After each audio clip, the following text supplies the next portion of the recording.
Voilà pourquoi le gardien, l'entraîneur a quitté le terrain avec ses hommes. Voilà pourquoi. Je vais vous remettre au début. La finale de la Coupe d'Afrique des Nations ne manque jamais de spectacle. Et l'édition 2026, c'était d'un tout autre niveau. Nous avons assisté à des moments qui ressemblaient davantage à un scénario de film qu'à un match de football. Ce n'était pas qu'un simple match, c'était le chaos total. Aujourd'hui, nous allons revenir sur les 10 choses folles que vous avez manquées lors de la finale de la CAN entre le Sénégal et le Maroc. Le sabotage avant le match. Avant même le coup d'envoi, le drame avait déjà commencé. La Fédération sénégalaise de football a publié une déclaration extraordinaire quelques jours seulement avant la finale, critiquant publiquement les organisateurs du tournoi. Leurs reproches, des hôtels de qualité médiocre, des installations d'entraînement insuffisantes et un nombre limité de billets pour leurs supporters. Réalité qu'ils ont vécu, les Sénégalais. Des informations ont filtré concernant des problèmes de sécurité et des conditions de préparation en dessous des standards. Le camp sénégalais avait le sentiment d'être délibérément désavantagé dans la capitale marocaine. Quand on s'attend à jouer une finale continentale sur un terrain hostile, ces détails ont leur importance. Cela a donné le ton d'une finale déjà chaotique avant même qu'elle ne commence. La suite de laser. Tout au long du match, les joueurs sénégalais sont devenus la cible d'un ennemi invisible. Le gardien Edouard Mendy a été à plusieurs reprises touché par des pointeurs laser dirigés directement vers ses yeux depuis. On l'a pas vu ça. Imaginez devoir effectuer des arrêts cruciaux en finale de coupe tout en étant aveuglé par des lasers verts. Ce n'était pas un incident isolé. Cela s'est produit à plusieurs reprises lors de moments clés du jeu. Les préoccupations concernant la sécurité étaient légitimes et pourtant l'arbitre semblait impuissant à l'arrêter. Il a été sanctionné, l'arbitre. Avec plus de 66 000 spectateurs entassés au stade Prince Moulay Abdallah, le gardien sénégalais devait affronter bien plus que les attaquants marocains. La guerre psychologique avait officiellement commencé. Voilà. La guerre du Serviette, c'est probablement regardez ça, c'est pas normal. Jamais enregistré. Tout a commencé sur une histoire de la CAN. Regardez. à côté de son but pour sécher ses gants sous la pluie battante. Une pratique standard, non? Regardez. Et c'est arrivé au Nigeria, c'est arrivé à plusieurs équipes, ça, le vol des serviettes. Il n'y a pas que le Sénégal qui a morflé au niveau de ça. C'est pour déstabiliser les gardiens de foot. Heureusement, voilà. C'est bien, c'est pas normal. Regardez Hakimi. Tu joues ou tu prends les affaires des autres. Dieu n'aime pas ça. Dieu aime. C'est pour ça que vous avez perdu. Vous avez perdu à cause de la malhonnêteté. Vous n'avez pas été juste. Regardez.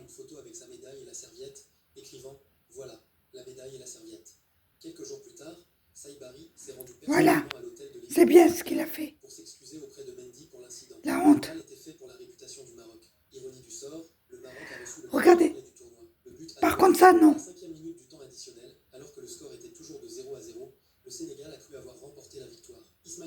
Oui, regardez. Hein. Il était beau ce but. Hein. Et c'est pour ça que l'entraîneur a pété les plombs.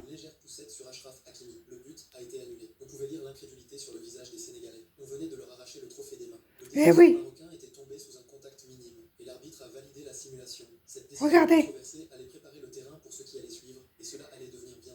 Tout ça, c'est des jeux. Hein. C'est tout est. Et ça arrive dans toutes les équipes du monde. Et ça, c'est stratégie. Hein.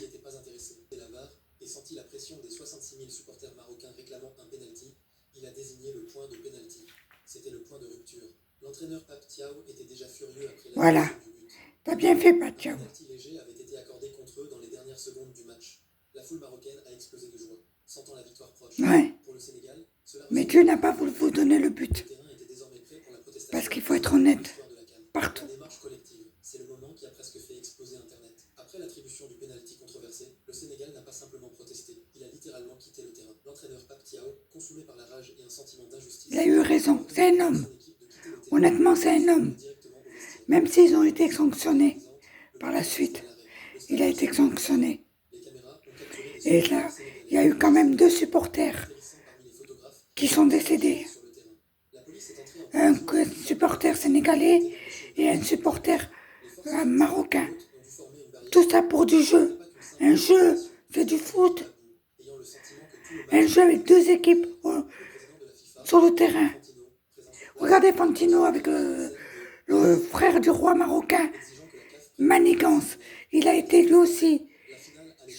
C'est pour C'est pas normal ce qui se passe là. Quitté le terrain dans la fureur. C'est pas normal.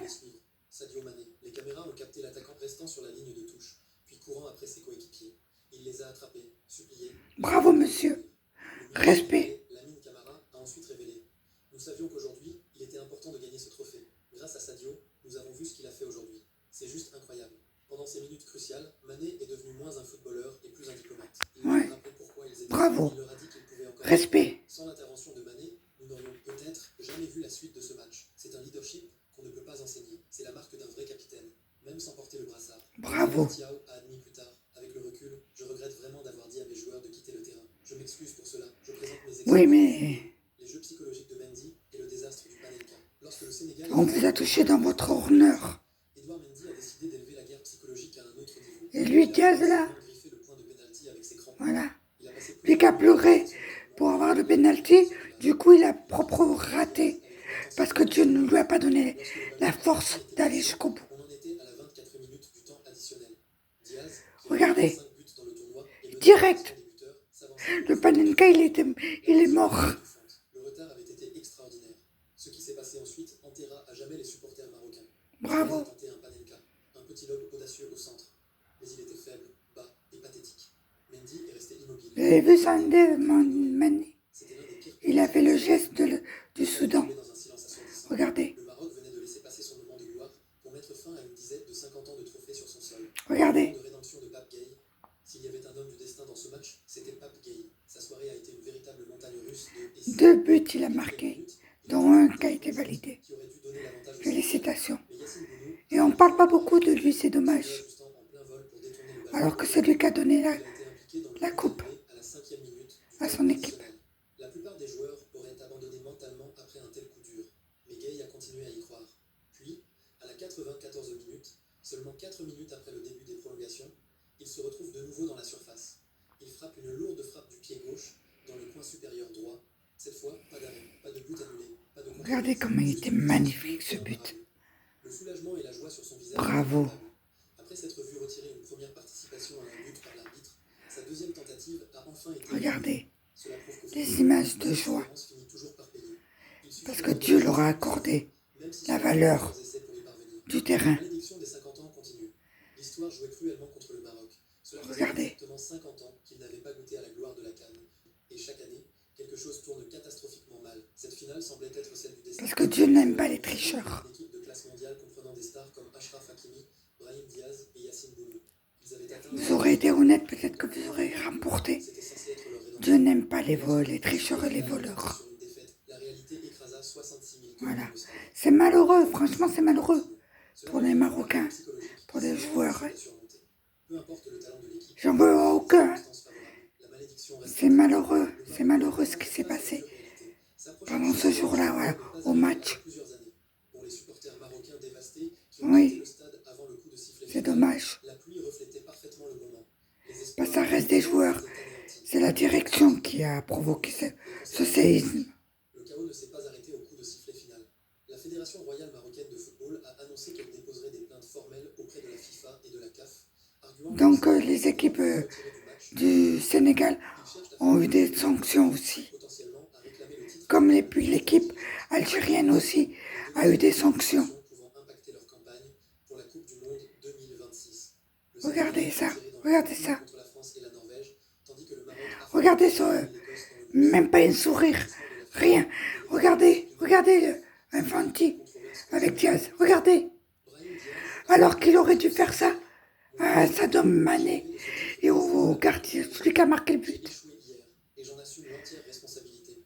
Il me sera difficile de me relever, car cette blessure ne guérit pas facilement. La finale de la CAN 2026. Regardez des belles images. C'était un véritable parcours émotionnel qui a mis en lumière la beauté, le chaos et l'imprévisibilité totale du football. Dieu n'aime pas les voleurs et les tricheurs.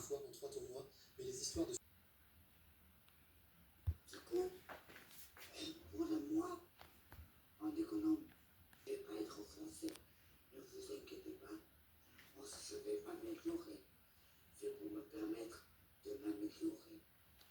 Voilà. Une excellente soirée. Au revoir. Au revoir.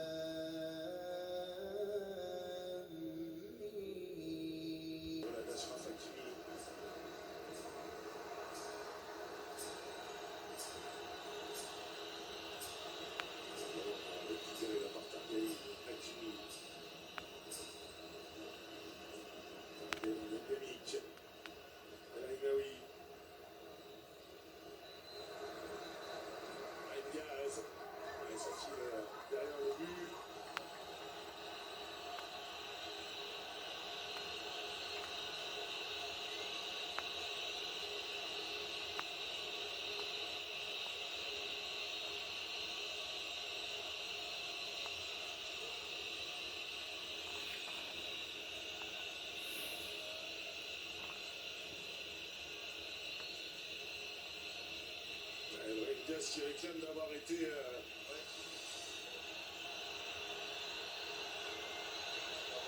Ceinturé, oui. Regardez-le. Hein.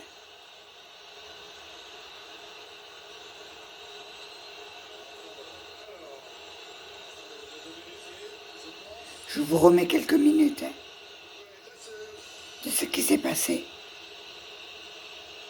avant que les joueurs sénégalais